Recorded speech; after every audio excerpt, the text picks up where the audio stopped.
السلام علیکم سامعین، ہماری آج کی کہانی کا نام ہے یتیم۔ ظہیر ٹرک ڈرائیور تھا، انتہا درجے کا نیک انسان۔ اس کی بیوی سمینہ بہت ملنسار تھی۔ ان کی 6 بیٹیاں تھیں اور 1 بیٹا تھا۔ دونوں میاں بیوی ایک دوسرے سے بہت محبت کرتے تھے۔ حالات بہت اچھے تھے، گھر اپنا، ٹرک بھی اپنا، دونوں بہت خوش تھے۔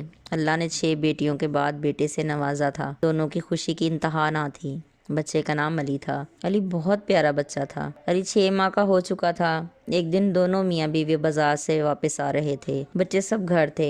ان دونوں کے اوپر سے گاڑی گزر گئی۔ دونوں کا موقع پر ہی انتقال ہو گیا۔ سارے علاقے میں قیامت برپا تھی۔ ہر آنکھ اشکبار تھی۔ ظہیر ہر کسی کے ساتھ نیکی کرتا تھا، ہر کسی کے کام آنے والا انسان تھا۔ آج اچانک چلا گیا تھا۔ سب سے بڑی بیٹی 10 سال کی تھی، باقی سب بچے چھوٹے تھے اور علی تو 6 ماہ کا تھا۔ سب سے بڑی بیٹی کا نام سمرا تھا۔ وہ بھائی کو گود میں اٹھائے ہوئے تھی۔ کفن دفن کے بعد سب نے فیصلہ کیا کہ بچوں کو بانٹ لو، اب ایک ایک بچہ رکھ لو۔ سمرا رو دی، نہیں، ہم اکٹھے رہیں گے، آپ میں سے کوئی ہمارے پاس رہ جائے، ہم سب بہن بھائیوں میں سب بہن بھائیوں کو سنبھال لوں گی۔ پھر اس کی ایک پھپھو رہنے کو تیار ہو گئیں، لیکن 2 بچیاں ایک بھائی نے لے لیں، ان کی اولاد نہیں تھی۔ علی کو سمرا کسی صورت دینے کو تیار نہ تھی۔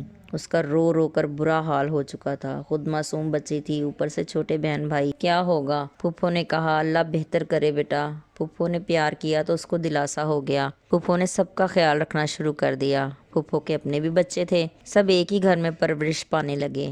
ٹرک ظہیر کے بڑے بھائی نے لے لیا اور روز کا کرایہ دینے لگا، جس سے بچوں کا خرچہ اور تعلیم جاری ہو گئی۔ سمرا نے علی کے لیے پڑھائی چھوڑ دی۔ وہ علی کو کسی کے پاس 1 منٹ کے لیے بھی چھوڑنا گوارا نہیں کرتی تھی۔ پھر سب بڑے ہونے لگے، وقت گزرتا گیا۔ علی اب 6 سال کا ہو گیا تھا۔ وہ اسکول جانے لگا تو پھوپھو نے سمرا کو بھی داخل کروا دیا۔ وہ اب علی کے ساتھ اسکول جاتی تھی اور ساتھ ہی واپس آتی۔ وقت گزرتا گیا، پھر سمرا میٹرک میں پہنچ گئی۔ علی بھی پڑھ رہا تھا۔ جیسے جیسے یہ لوگ بڑے ہو رہے تھے، سب کے رویے بدل رہے تھے۔ سمرا نے چچا کو کہا، علی کو بھی ڈرائیونگ سکھا دیں۔ چچا کا ماتھا ٹھنک گیا، لیکن بولے نہیں اور اچھا کہہ دیا۔ پھر چھٹی والے دن علی ڈرائیونگ سیکھنے لگا۔ کچھ عرصے میں وہ بھی مکمل ڈرائیور بن چکا تھا۔ سمرا پڑھائی مکمل کر چکی تھی۔ سمرا کے لیے رشتہ آ گیا، لیکن سمرا نے منع کر دیا۔ پھپھو نے کہا، بیٹا، ہم پر تمہاری ذمہ داری ہے جو ہمیں ادا کرنی ہے۔ سب کے زور دینے پہ وہ مان گئی۔ اس کی شادی ہو گئی۔ شہروز اچھا لڑکا تھا۔ سمرا اپنے گھر خوش تھی۔ وہ ہر بات میں سمرا کا ساتھ دیتا۔ دونوں میاں بیوی نے اصرار کیا کہ علی کو بھی گاڑی لے کر دے دیں۔ چچا نے کہا، اچھا کچھ کرتا ہوں، سارا کچھ ان لوگوں کے پاس تھا۔ چچا بات پہ بات لڑنے لگے، تمہیں پال کر اتنا کیا ہے، آج تم میرے آگے کھڑے ہو رہے ہو۔ شہروز نے کہا کہ یتیم بچوں کا حق ہے، ان کو دے دیں۔ پھپھو بھی بول پڑی، آپ صرف خرچ دیتے ہیں بھائی، ٹرک آپ کے پاس تھا، آپ آدھا آدھا بھی کرتے تو بہت تھا۔ بہت بحث کے بعد وہ گاڑی لے کے دینے کو تیار ہو گئے۔ سمرا نے 2 چھوٹی بہنوں کا بھی رشتہ دیکھ کر شادی کر دی۔ علی گاڑی چلانے لگا۔ حالات پہلے سے بہتر ہو گئے۔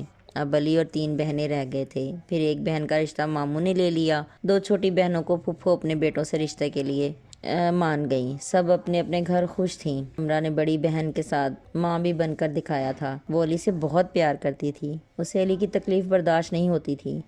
وہ علی کے لیے دلہن دیکھ رہی تھیں۔ پھر علی نے ایک دن اس سے کہا، آپی، مجھے کوئی پسند ہے۔ سمرا خوش ہو گئی، بتاؤ کون؟ وہ آپ کی نند طیبہ۔ اچھا جی، یہ تو بہت اچھا ہو گیا، اب تو ہم دونوں کا رشتہ اور پکا ہو گیا۔